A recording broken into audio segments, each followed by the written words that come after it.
everyone, my name is Caitlin Kavanagh and I'm a product marketer here at Revenera. I'd like to welcome you to today's webinar, Mitigating Risks in Open Source and Software Supply Chains, a Global Outlook.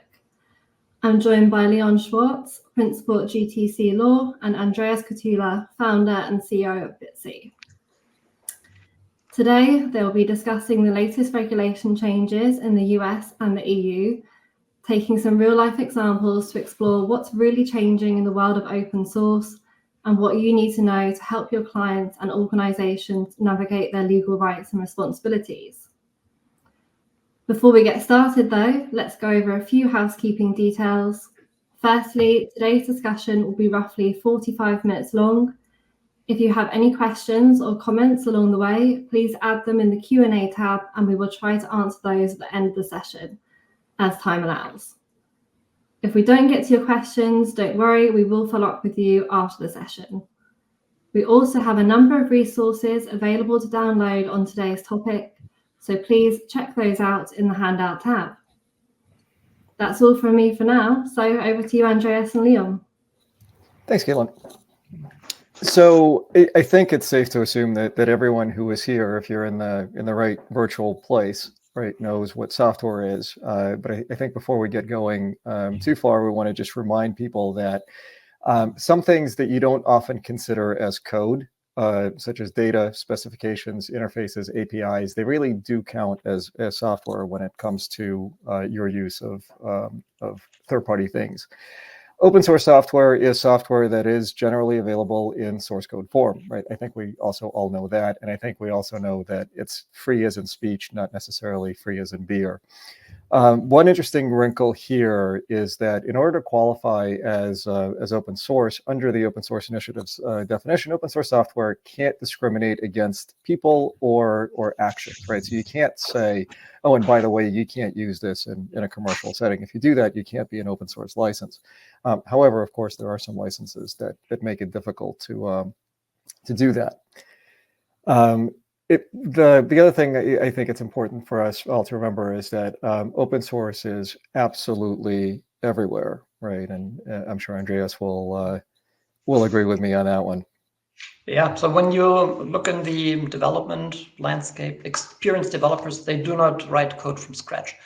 They will take code which is there in the company, their own code, some commercial packages, and of course, open source. And in the meantime, you will find open source solutions for almost every issue you may run as a developer. It's very effective. The open source has a high quality. Very often it's supported by a big community. So the efficiency goes up. And we see that across all industries, in automotive, IoT, healthcare, finance. So wherever we look, there's a huge amount of open source code, which is used also across all different operating systems like Windows, Linux, embedded systems, containers, software as a service.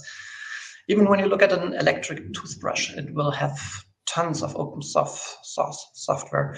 Or cooking appliances like a Thermomix is also famous for containing many different open source components. What is important here, so overall, the usage of open source is quite good and there are many advantages.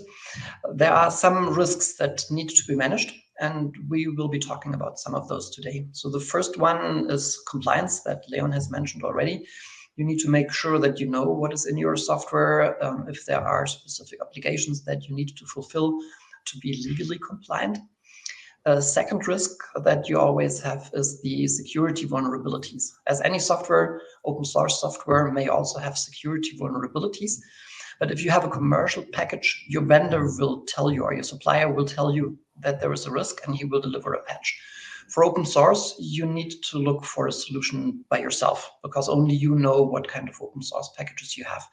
So you will need to check the community if they have developed a patch and then install that. Another risk is export restrictions, especially when we look at encryption algorithms. They often underlie specific export restrictions, and when you have those in your software, you cannot export it wherever you want. Each country has its own export control laws, and you just need to make sure that you can follow all the regulations. And again, for that, you need to know what is in your software. A last risk, which is often forgotten, is the operational risk that open source components may have. So very often you may have this big community supporting it, but it may also be that you selected a component which is very old and no maintainers left looking at updating it or writing security patches. So in that case, you either need to set up your own team to look to be able to write patches, or you can select a different component that is more maintained. So it's important to be aware of these risks. In open source, we see it everywhere. We have some numbers on a later slide, but it's 70 to 90% of the software that is produced today. That's the amount of open source that is in a typical project. I assume you know most of that, so we will just jump on.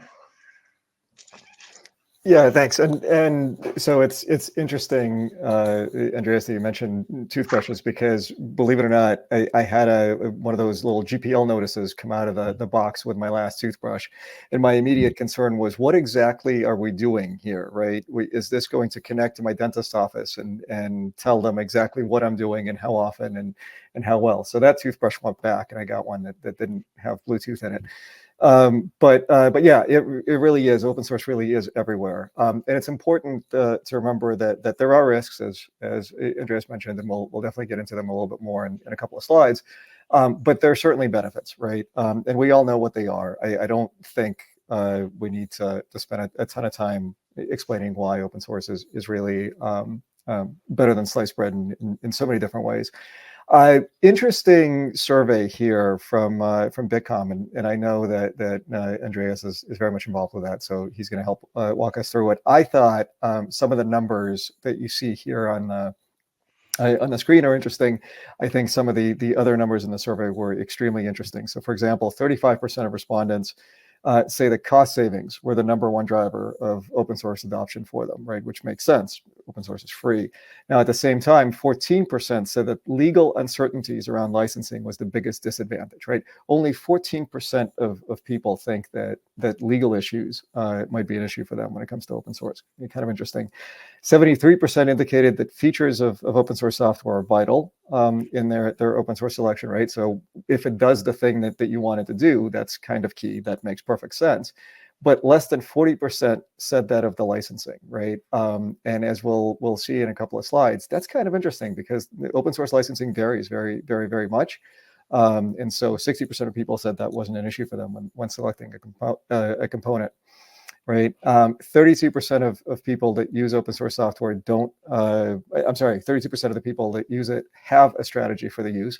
Others just sort of use whatever happens to exist, which is kind of interesting. And then, in something that I'm sure makes Andreas lose sleep at night, 40% of the people perform manual checks for security vulnerabilities as opposed to using some sort of tooling. And 3% don't check for security vulnerabilities at all. Right, in open source software, which I'm sure works out really well for them in the end. So yeah, go ahead. I'm sorry. Yeah. So what is very interesting about this Bitkom study? I'm not sure if all of you are aware of Bitkom. It's the biggest German computing association with thousands of companies being in there. And we run this study every 2 years to see the changes and to see how people react. And it's across all different industries, across all different company sizes. And we can see in the last couple of years, the big corporations with thousands of employees, they have set up their own open source offices to manage open source well. But the SMEs, smaller companies, mid-sized companies, they still are all very new to this subject, and they very often don't know what to do and how to react. So these numbers are a little bit still alarming. So there's a huge amount of companies not managing open source as they should. Right. There's a lot of work to be done. I think that's very fair. So we talked a little bit about the the sort of the ubiquitousness of open source, but here's its importance, right? And that image there, that's Randall Munroe's graphic on the right-hand side, is sort of perfect, right? You've got all of this infrastructure that's balanced very neatly on this tiny little project. And there's an example of it on the left-hand side. I'll talk about it briefly. So about 2021, there was an issue where one morning the world woke up and their Rails builds failed, right? People panicked, but fairly quickly started to realize that it wasn't just their code, right? Everybody else's Rails builds were failing. So it must have been something global, not something within their organization. In the end, what it turned out was that there was a small program called MyMagic. And as you can see, it's MIT licensed, which is a permissive license. And what it does is it figures out the file type, excuse me, from the file extension or from the contents of that file. So that's fairly useful. And because it's MIT licensed, it's fairly easy to approve it for use. So it was used all over the place. And then what happened was MyMagic's developer maintainer was alerted that code from a project called Shared MIME Info was used in MyMagic. And that code was licensed under the GPL. And this meant that MyMagic could not be licensed under the MIT license and be in compliance with the GPL obligations for the code it pulled in.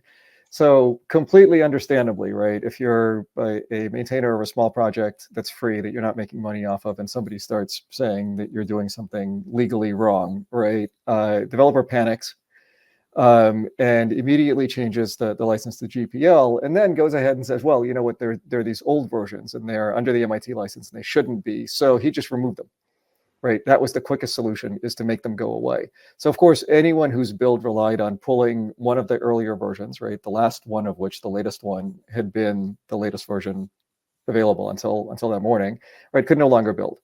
So it created a mess, and I wrote a little piece on LinkedIn about it. You can check it out later.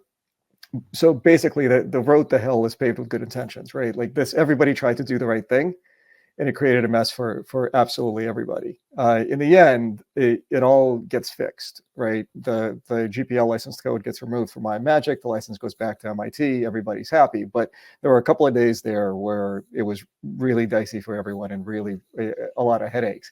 And really, the only thing that you could have done as a software vendor who uses open source components is to have done a code scan, right? Because if you had scanned the code that you're using beforehand, there's potential that you would have found this dependency, right? You would have found that MyMagic had GPL licensed code in it, and then you would have known about this ahead of time, right? So it wouldn't have been a surprise to you. So that's a potential solution.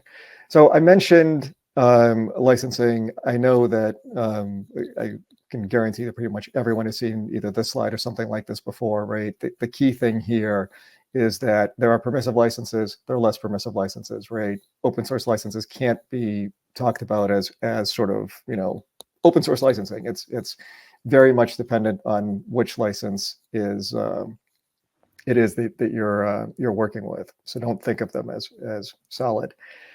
We talked a little bit about risks already, so I don't think we'll spend a ton of time here. But I want to talk a little bit about litigation risk and transaction risk, in addition to the ones that Andreas already covered, and then maybe we'll talk a little bit more about security, because there's always security risk. So with litigation, it used to be the case that you would get these developers who had contributed to open source projects, and they were very much into the idea that software should be free and open for everyone's use. And so if they found that you were using it in your closed source software, they'd reach out and they'd say, well, no, like this is not okay. You should be open sourcing your programs. But it was, you know, ideologic differences in terms of how software should be built. Now you're seeing a lot more of company on company warfare, right? You're seeing people that are saying, well, no, look, I have this open source program, but I also have a commercial version. And you're using the open source version in a way that you shouldn't be. So what you really should have is a commercial license. So now that becomes a much higher dollar proposition usually, right? Because they're looking for money, and they're obviously looking at your past use as well as your future use. So that's just something to keep in mind, right? It's no longer just the ideological reasons. Transactions are a big part of what we do at GTC, right? And so it's, obvious and has been for a long time that investors, buyers, people like that are interested in how it is that you're using the software, what's in your products. Why? Well, because they're paying for it, right? They want to know that you're not infringing anybody's copyrights. They want to make sure that what they're buying has value. Increasingly, large customers are doing it too, right? Because they're worried about impact on their operations, their software. Diligence during a transaction can be absolutely all-consuming. It can grind development to a complete halt, and you usually have a few weeks to do it, right? It doesn't. There's a short time frame there. So you're going to have to make representations. You're going to have to make warranties in your agreements, right? Whether it's your licensing agreements with your clients, whether it's agreements for mergers, acquisitions in that context, right? And without doing your own diligence, without knowing what's in your code, which is sort of where all of this comes out to, you're not going to be able to do that, right? Which means that your transactions are going to get delayed, right? You're going to have to pull your developers off of developing software and get them to answer questions. It's painful to do this at that time. It's better to do it ahead of time and be prepared. So, and of course, obviously, all of this extends to security issues, right? Because in the context of transactions, if the code is written in such a way that it is not secure, if somebody has not done the groundwork to check for vulnerabilities, if somebody hasn't engineered it correctly, then this exposes your investors and your buyers, and they don't want that. So again, we're back to security risks. Mm-hmm. So, and I think we can go ahead and talk about MGM. Yeah, so when we look at all the different risks that you have just seen from open source, the focus of our talk today is the new legal regulations that we have in the US and in the European Union. And there's a reason for that. And that's mainly the security vulnerabilities that you have in software.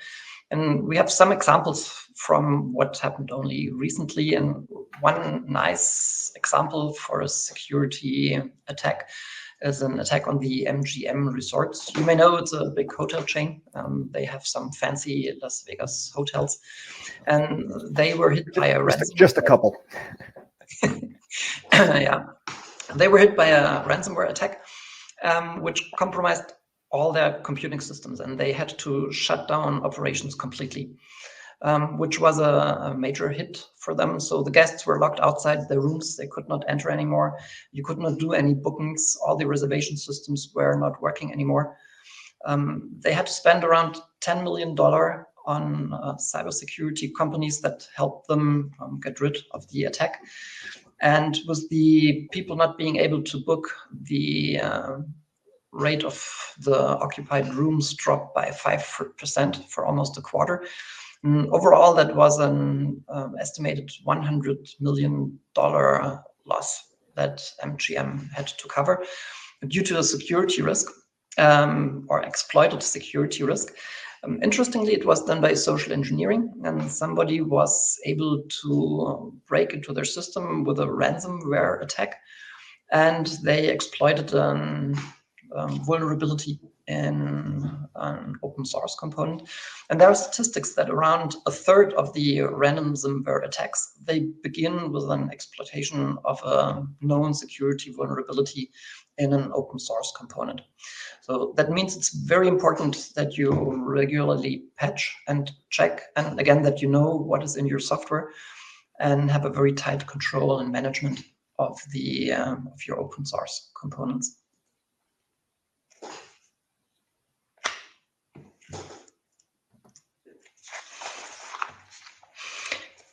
So to get a handle on these security risks of open source or generally of software, and based on several of these incidents, the European Union and also the US, they introduced a number of new regulations. And the basic aim of all these regulations is that we have secure products, so that consumers have secure products, that critical industries have secure software products, that the financial industry has secure products. And there are many rules around that. And we're going to talk about that in detail for the next couple of minutes. So in Europe, we see the NIS2 directive, DORA for the financial industry, NIS2 for critical infrastructure, CRA for all the remaining digital products. And in the US, we have the executive order, which is currently being written, and Leon will talk a little bit about that one. Yep. So let's start with the executive order on cybersecurity. So as Andreas mentioned, it's very much security focused, right? The United States government and President Biden does not much care if you're in compliance with your license obligations for your open source software. However, right, it reinforces good practices, right? As Andreas said, it requires software bills of material, right? And we'll talk a little bit about what that actually means. But for now, you know, it's just a list of all the components that's in your code, right? To be produced for your products if you're dealing with the U.S. government, right? So why do we care about this if we're not dealing with the U.S. government, right? Because most of us in our daily lives, other than speeding, do not deal with the U.S. government. Your customers might be, right? You don't know how your software is going to get used, and if they fall under these requirements, then they're going to start asking you questions because they can't look into your code that you've provided to them. They might have to get the answers from you, and also because others are starting to ask for this information now as well, right? The reason why the U.S. government cares about security is the same reason why large companies care about security, right? They don't want to get hacked. Nobody wants to have their guests locked out of their rooms, right? And I mean, that's the beauty of having keys on our cell phones is that, yeah, when there's a hack, there's no way for you to get into your room, right?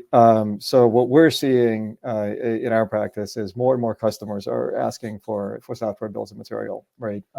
Even when they're signing up just for SaaS services, not for delivered software, which is definitely a change from years past. Now, the latest, right, developments in the executive order sort of scheme as of September 2024, so very, very recent, is this self-attestation requirement. Still aimed at security practices, does not apply to open source software by itself, right? So if the federal government goes out there and says, hey, you know what, we want to use MyMagic, it's this great component. They're not going to reach out to the maintainer for MyMagic and say, hey, we have this questionnaire that you got to fill out and you got to attest that you've done all of this security work, right? That's not going to work. They're going to have to do the work themselves. But if you, as a commercial software vendor, are using open source software in your commercial software, then you're responsible for it as well as your code, right? So again, you can't really comply with this unless you know what you're using, because you're going to attest for the software you've written, but the software you've pulled in, you don't even know that you've done it. Right. Note the requirement for good faith effort to maintain trusted source code supply chains by employing automated tools or comparable processes to address the security of internal, written with the clarity of mud, of internal code and third-party components and manage related vulnerabilities. What's really comparable to a scan, right? For as far as automated tools go. So if you don't use automated tools, what would be considered comparable? I don't know. I can't think of anything that would. So clearly, this requires a security policy, right? And if you can't attest to all the things that are required here, you have to have a plan of actions for what you're going to do to get there, right? So there is a mechanism for, as this kicks off, not everybody's going to be able to say, oh yeah, we're perfect, right? But if you're not perfect, you have to have a way to get there. You can use a third party to certify you instead of self-attestation. And because the self-attestation has to be signed by the CEO, and I think there's a reason why, by the way, they're making it the CEO as opposed to the CTO or the CISO. I think it's to make sure that that all of these risks sort of percolate all the way up, right? Because it's easy for the CEO to just go, whatever it is, the government requires this form, just sign it. Right? When it's their own name, all of a sudden they might pay a little bit more attention to it. So anyway, third parties can certify as long as they're FedRAMP certified. I think what's going to happen is that there will be options, right? Companies will spring up that are going to do this, allow companies to outsource this function so they don't have to do it internally. But again, the actual work, right, will still be on the developers. You still have to have the bill of materials. You still have to identify the components. You're still going to have to answer questions, whether it's to your own internal teams or to these certifiers. And I think at the very bottom here of the slide is the really funny bit. They think that the public reporting burden for this is 3 hours and 20 minutes. So first of all, oddly precise timing in government documents, which of course makes total sense. Second of all, it might take 3 hours and 20 minutes to fill out the form. No, I don't think the form is that long, but it's certainly going to take you longer than 3 hours and 20 minutes to compile all the information that you need, right? So I think that's where that is. So let's talk a little bit about Europe, and for that, I'll certainly hand off to Andreas. Mm-hmm. Okay, so when we look into the European Union in response to the growing cybersecurity threats, there are these new regulations like the Cyber Resilience Act, the Digital Operations Resilience Act called DORA, or the NIS2 directive. And it's all to strengthen the resilience, security, and compliance of digital products. And all of these laws, they have different focus on a different part of the industry. There are some similarities, which I have put together in this picture. And all of these laws, they want to have a strengthened security requirements. So all three aim to enhance cybersecurity by enforcing stronger security standards and measures across various sectors, ensuring the resilience of critical infrastructure, product, and services. So this is the first pillar that you can see on the left-hand side. And all of the laws, they require you to have a risk management framework. So each regulation mandates a comprehensive risk assessment and management practices to identify and mitigate cybersecurity and risks proactively. One nice thing is that it's now harmonized across the EU, and there's lots of cooperations between the different organizations in the EU. And so all the different cybersecurity laws, that was one aim, that they are harmonized, that the companies acting across Europe, they just have to follow one regulatory framework, and that will make it easier for all the companies. One big part is the incident reporting obligations that you get. So all of the laws require you the reporting of cyber incidents with different times that you have to respond. And all of them enable you to quicker response and minimizing the impact of potential breaches.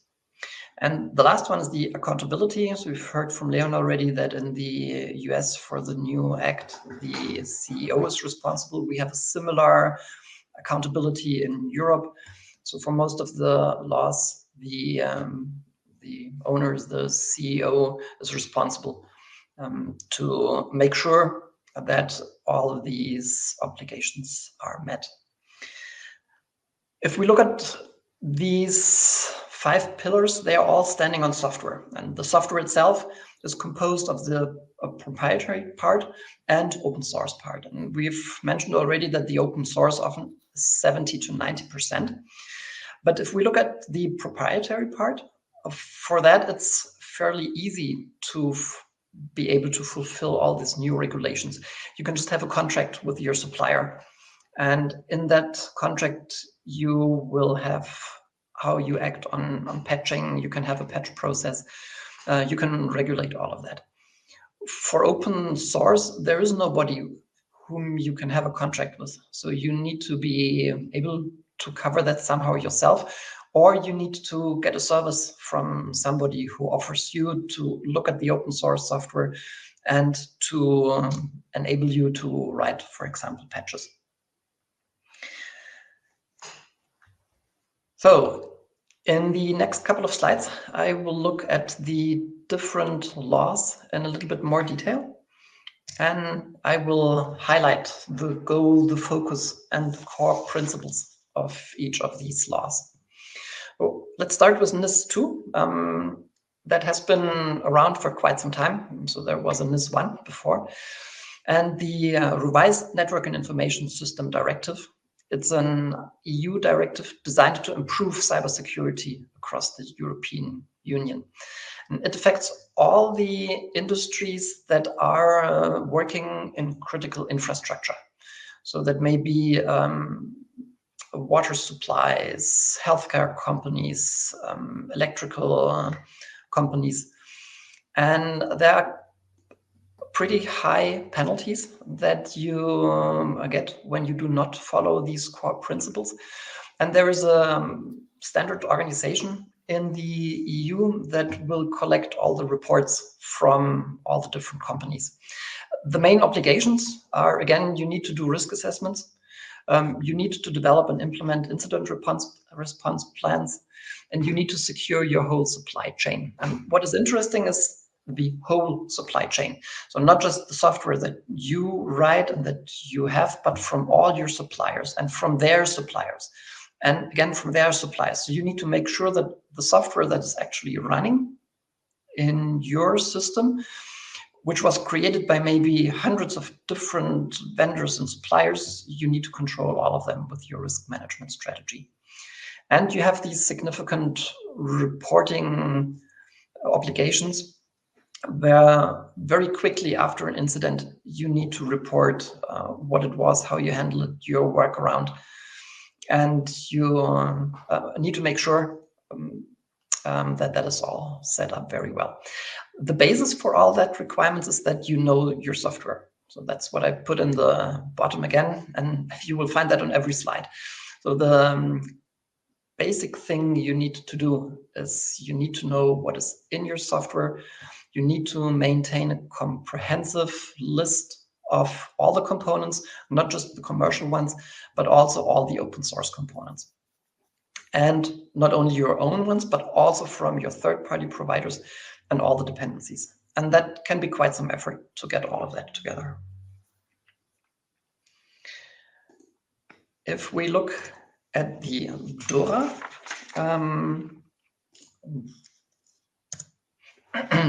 again, the goal is strengthening security and operational resilience.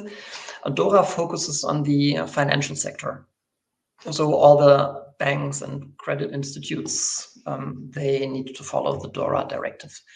Again, here we have the risk management that needs to be followed. You have operational resilience testing.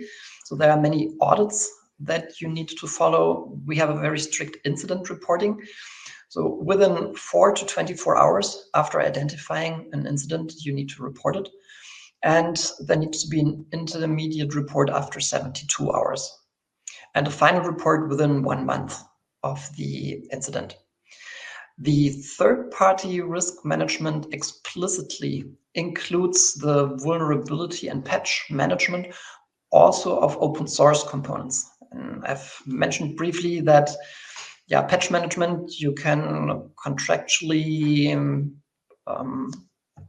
or you can have contracts with your suppliers, but for open source, there is no suppliers. So you can just grab the components in the internet like you like, but then you need by yourself to regularly check if there are any security or non-security vulnerabilities. You need to check by yourself if there is a patch, and you need to install it by yourself. And so for the DORA, there's also supervision and compliance. So you need to control your third-party providers. And the financial, in Germany, it's the BaFin. The BaFin is from the government, an organization which will check and control all the banks and do regular tests so that all these obligations are met. And then finally, we have the Cyber Resilience Act, which has been established recently and will come into effect sometime in 2025. It basically covers all the remaining digital products. So whenever you have some kind of hardware or software that is sold to any users, no matter in what form, you need to follow all the obligations that are in the Cyber Resilience Act. This affects almost all manufacturers of hardware or software products which are connected to the internet. It doesn't matter if it's open source or not. Whenever you have users in the EU, then you have to follow these guidelines. Again, the penalties are pretty high. So if you like doing or following all the obligations, the penalty can go up to 2.5% of your annual worldwide revenue or turnover. So it's quite serious law that everybody needs to follow. And again, you need to know what is in your software, and only then you can follow these obligations. So yeah, I think Andreas, I think one of the things that's coming out that's very, very key from these European regulations, and it's the same thing in the executive order in the US, is, like you said, it applies to the whole supply chain, right? It's not just that the vendor who's directly selling to the government has to account for their software, right? Because it's everything that's in that software, it goes all the way upstream. Right. So even if you're not directly dealing with the government, or even if you think that you're not going to fall under the European regs, though I think, listening to you is becoming very, very clear that even those of us who just sell software in the US or think we just sell software in the US, we don't. Right. Because as long as you have users in Europe, all of a sudden you do have to worry about these things. But even if you did just sell in the US, somebody else picks up your software, they use it somewhere else, and all of a sudden you're going to get pulled into this one way or the other. I think that's very key. Mm-hmm. And so I think we have highlighted it now very often that you need to know what is in your software, and there are standard ways on how to find out, so that not everybody needs to reinvent that. And a standard way of writing up what is in your software is an SBOM, a software bill of materials. So it's like a list of ingredients to a food package. You can consult the label, then you know what is in your food, and you can decide if you want to buy it or not. So an SBOM is the same just for software. You can look what is in your software and then decide if you want to use it, consume it, or if it is harmful for you. The concept of an SBOM is very well established. So if we look at traditional manufacturing, if you look at the supply chain, there's always this bill of materials, and especially car manufacturers, they know from every small single screw in their car where it comes from which supplier, where it has been put in a car, and where it is now sitting. So when there's any problem, it's possible that the car manufacturer reaches out to the different drivers and owners of the car and tells them, please come into the next garage. We have a problem with this and that, we'll repair it. For software, unfortunately, that is very often not the case. So we see many companies, they are not aware of what they have, and they don't know where is it installed, in which version, in which release, on which machine is the software actually running. But that's the basic idea of the SBOM. So you should know what you have used and where you put it and where it is running. In Germany, there's the German Federal Office for Information Security, the BSI, and they have issued a first standard of what they recommend, what should be in an SBOM, and like the information about the supplier, a timestamp, a version, a name of the package, and other unique identifiers, also dependency relationships, and also a license. And all of that you should capture for all the software that you use, that you consume, and you should know where you put it in which products, so in which variants. Very often, not all software will be in all the different variants of a product you produce. So that should be clearly written up somewhere, so that in case a new security vulnerability is detected, that it's easy for you to find it. The BSI, for example, they say they detect 80 to 90 security vulnerabilities a day. So every day you would need to check all your products against these new security vulnerabilities and if you are affected. And we have seen that a typical product consists out of 2,000, 3,000, 4,000 open source components. And then you can immediately see that it's not possible to do that manually. So you need to set up some automated tool chain that automatically gets all the new security vulnerabilities and checks it against your bill of materials. Yeah, and I think one of the key things here, right? So the software bill of materials is, as Andreas said, is a relatively new thing, though it shouldn't have been. And there are different ways, different formats that you can follow, right? There's a format called the SPDX, which is probably dominant at this point. And that makes it machine readable. It makes it human readable, right? So you can sort of, everybody shares the information in the same way.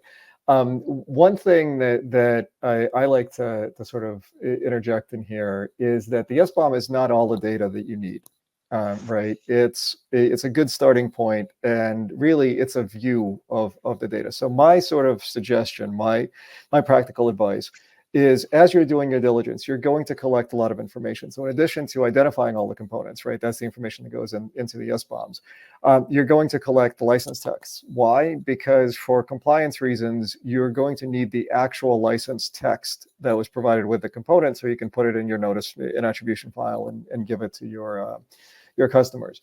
You're also going to collect usage, right?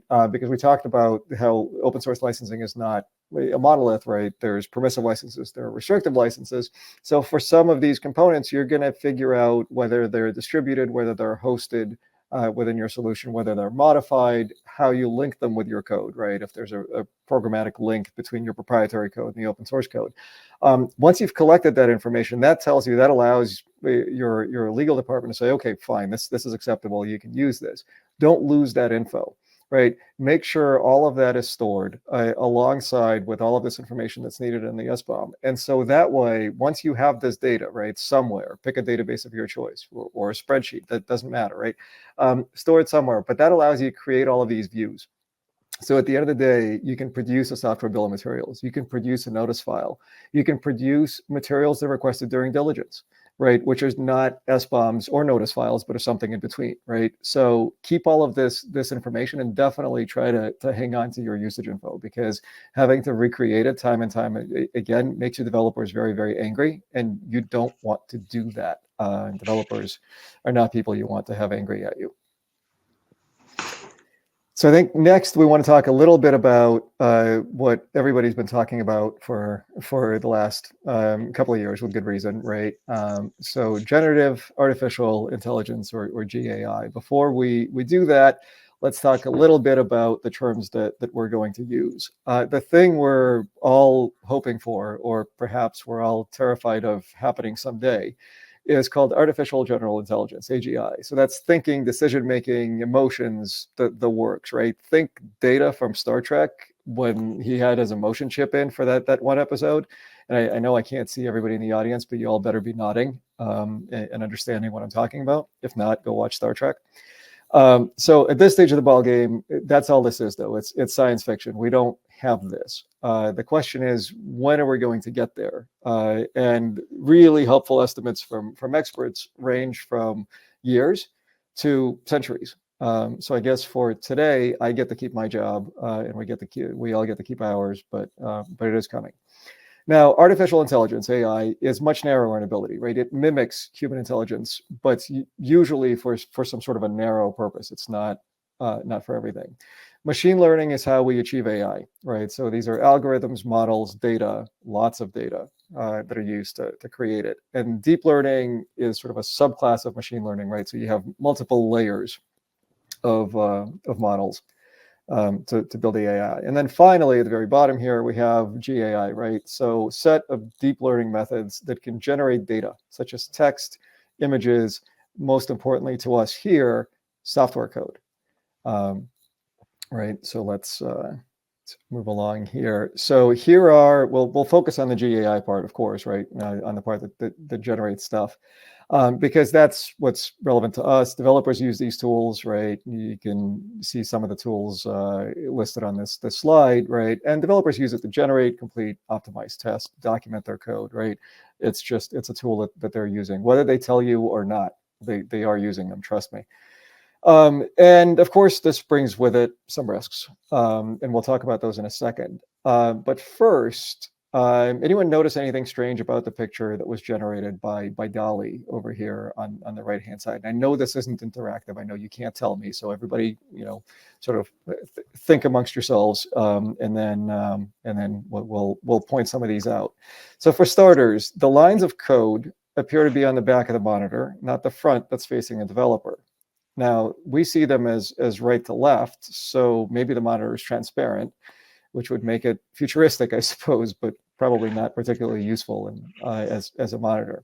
Second, I asked for someone who was furiously coding, which any of us who have done any coding whatsoever is meant to describe or modify the coding, not the person, right? And what we have here is somebody whose hands are very still, so he's not actually moving, but looks very, very angry, which is not what I had in mind.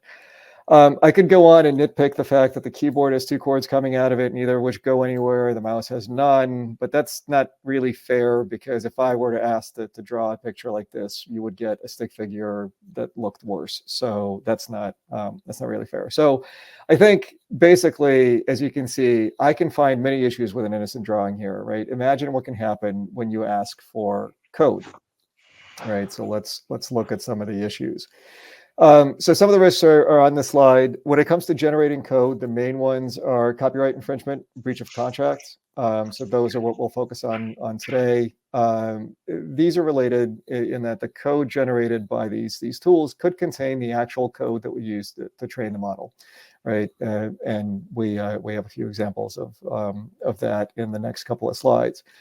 So in this case, you're using code that's been generated for you. And you're not complying with the underlying license terms because you didn't even know that they were there, right? All you have is code that was generated for you. You don't know where it actually came from. So of course, you can face a claim breach of contract. That's because you're failing to do something in the contract that's required, such as notice and attribution that I mentioned earlier. Or there can be an infringement claim, right? You're using the code without it being licensed to you. That's infringement. Often you're going to get both. So the licensor can maximize recovery. There are other issues, as you see on the slide, and there's many, many more. For example, remember the picture we just talked about? Would it surprise you to know that no matter how many times I asked it to draw me a developer, the developer always looked sort of male, right? That stinks. But that's the reality of where we are with the data that's being fed into the models, right?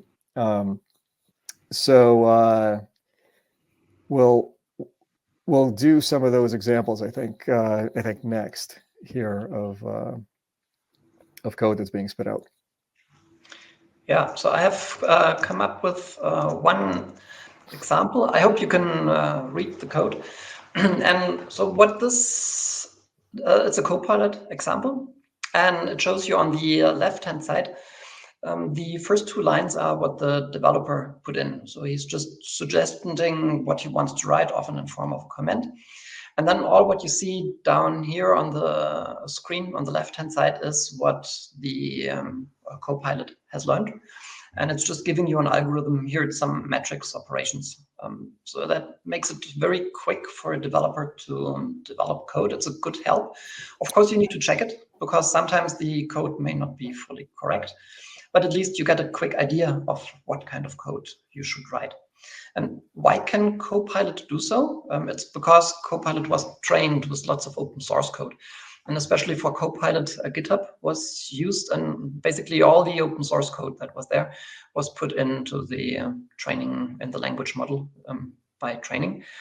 Now, if that is true, then we should be able to find the origin of this code. And we looked around, and that's what you can see on the right-hand side. And there actually is the original code that was used to train the machine. And you see it's exactly the same. Even the comments are exactly the same. But there is one missing part. And I will give you some seconds to compare the left and the right-hand side. So left in green is the output from Copilot. And on the right-hand side in pink, that is the original that you can find on GitHub. And when you look at differences for the between left and right, there are only a few. On the next slide, I have marked that for you. So it's basically the license and the copyright. So that makes it very difficult for you as a user to even see that the code that the AI has given you has been written by somebody else. You don't know about the original author and you don't know about the license. So it's extremely difficult for you to follow the obligations that the original author has put in. And so this is just one example. If you look on the internet, there are hundreds where people have researched the output of the AI compared to the original text that you can find on GitHub or other big repositories.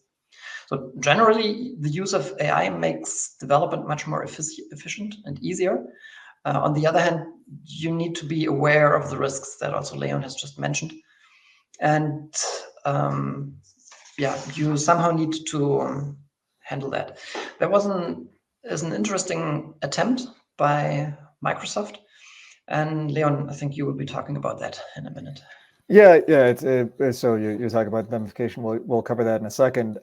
So one thing I do want to say here, not to, we don't want to make AI sound evil, because guess what? Developers do this too, right? There are code share sites. There are plenty of places where people reuse code. Again, any of us who've ever written code never want to write the same thing more than once, right? So if I wrote this in my previous job, I'm now at a new job, I know this code exists somewhere, I'm going to take it. But you can train your developers, right? Developers are human and they understand, hey, you keep doing this, you're going to lose your job, right? We need to be able to attribute the code properly. We need to be able to use it with the proper permissions. It's a lot harder in the, appealing to one's ability to pay their mortgage to train the AI model. The AI model doesn't have a mortgage to pay. There are settings that you can put in place that say, do not reproduce the training data. But as Andreas has told us, they don't always work, right? And there's tons and tons and tons of examples like this, and it's fairly scary, right? Because really, what you need to end up doing is code scans that can find snippets, and we'll talk about that in a bit. But first, offers of indemnification, right? So vendors have realized that this is a problem, right? This is just the nature of the beast. And again, same happens to us, right? You read a book, you like the passage, and then you're writing something and you unintentionally infringe, right? You unintentionally copy that which is in your mind from that book because it was so good. But it's at much greater scale when it comes to AI, and it's much harder to sort of find. So they're trying to solve some of the issues, right? They offer you indemnification if you get sued. But does it resolve our concerns? And I think likely not, right? It's better than having nothing, which incidentally is what you get when you use the tools for free, because you don't get indemnification unless you sign up for the enterprise versions. So in order to qualify for indemnification, which is when the vendor steps in and covers your liability when you're sued, in order to qualify, you have to turn on filters to keep training data out of the results. That's good, right, in theory, but like I said, those often fail. Problem is that indemnification is generally tied to unmodified suggestions, which makes sense in the traditional software licensing model, right?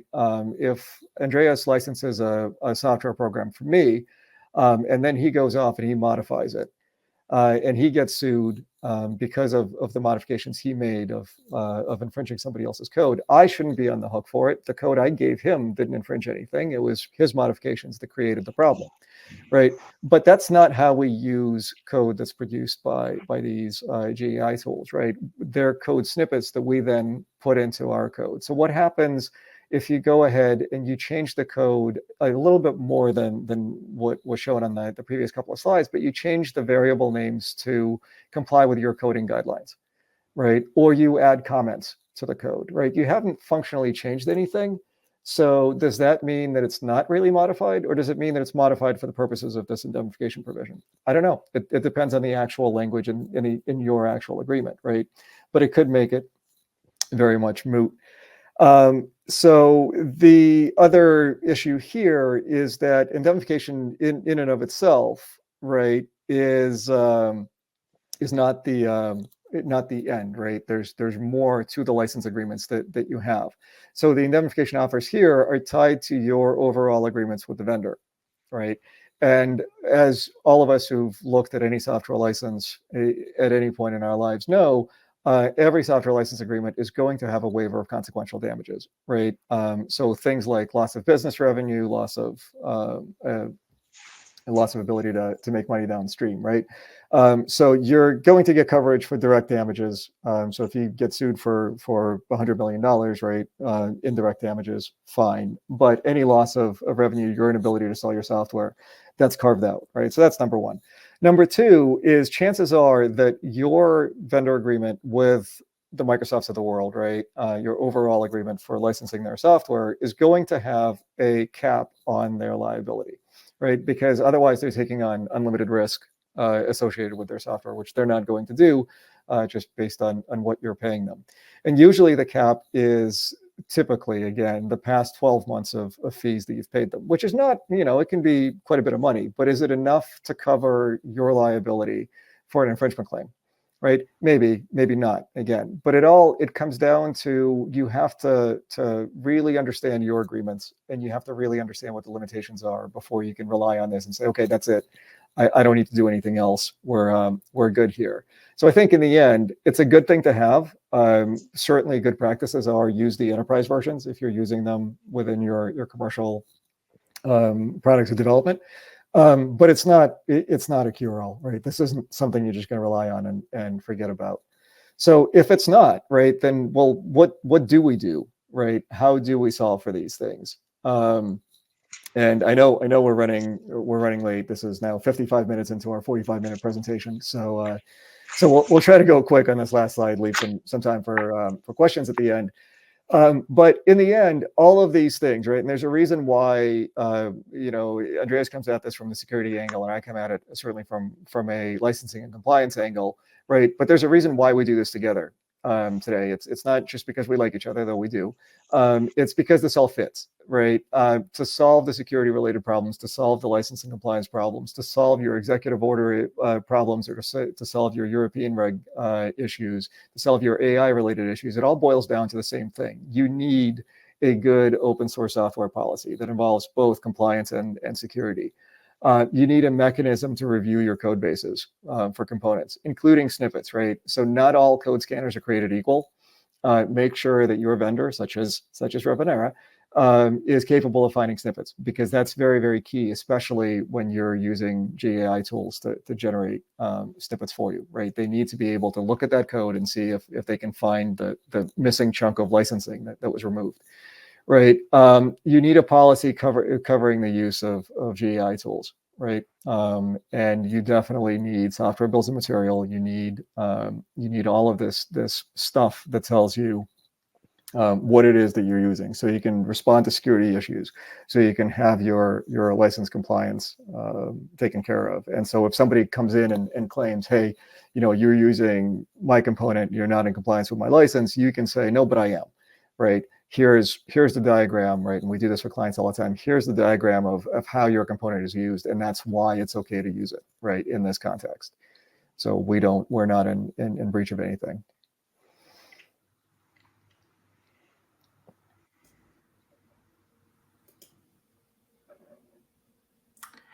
Thanks, Andreas. Thanks, Leon. That was really informative and interesting. We did overrun a little bit there. So we may just go a couple of minutes over the hour so we can answer a few questions. And before I jump into that, I just want to quickly talk about Revenera's SCA audits and services. But please do add any questions in the chat in the meantime while I'm talking, and we'll get to them in a second. So just to make sure everyone's aware that at Revenera, we have a team of analysts with an average of over 10 years expertise in the SCA space. As part of our services, we provide open source code reviews for IP and security vulnerabilities, creation of SBOMs, and other services related to software composition analysis. So if you want to find out more information about that, please do check out the Revenera website. All right. So the first question I've got here, Leon, maybe you want to take this one, is how prevalent is the use of GAI tools? Yeah, so if we were live and there were developers in the room, I would ask people to raise their hands if they use GAI tools, and I think pretty much everybody would raise them. We've all toyed with them, right? And developers are certainly using them professionally because they are helpful. Just like spell check is helpful to us lawyers, though it doesn't always catch mistakes, as I found out with the slides for this presentation. Thanks again for fixing those. So, but yeah, they're definitely using them, and it's important for us, for legal professionals, to get ahead of the curve, right? You can't tell developers that there's this neat new tool that they can use to generate code, but no, you can't use it, right? That's not going to work out. Great, thank you. And Andreas, did you want to take this one? Does CRA apply to all companies of all sizes? Yeah, so the interesting part is it applies to everybody. So no matter if you are a small company or a big company, all have the same rules. So CRA applies to all digital products, but not for the financial market and not the critical infrastructure. And however, all the other companies, they need to follow the obligations from the law. Great. And another one here, another AI one, responsible for generative AI hallucinations. All large language models inherently hallucinate. Absolutely, and if you don't believe that, go ask them something you know the answer to. So this is what sort of the limitation here of this not being as interactive as an in-person thing sort of stinks, because I'd really like to ask a follow-up question about this when it comes to generating code. But yeah, in the end, right, whatever you end up using that's been generated for you, you're responsible for, right? So your GAI policies are going to need a review step, right? When it comes to, and when I say GAI policies, by the way, it's not one policy, right? It's multiple policies. And usually what I tell people is that you're going to want sort of a mission style level, very short, top level thing of like, this is how we use AI. We use it in a good way. And then for each individual use case, you're probably going to want a policy, because the way that your marketing professionals are using AI tools is very different from the way that your coders are using AI tools, right?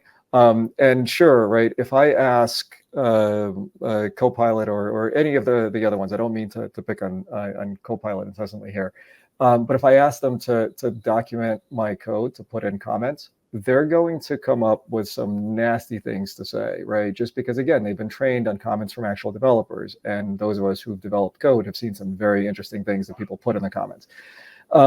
So you're responsible then for making sure that all of your actual policies for human developed code also apply to this, right? So you're going to want to review the results. You're not going to take something that's produced by AI and just use it, right? Unless you're that one lawyer who submitted a brief full of cases that AI made up, which didn't work out for him. So I don't suggest it.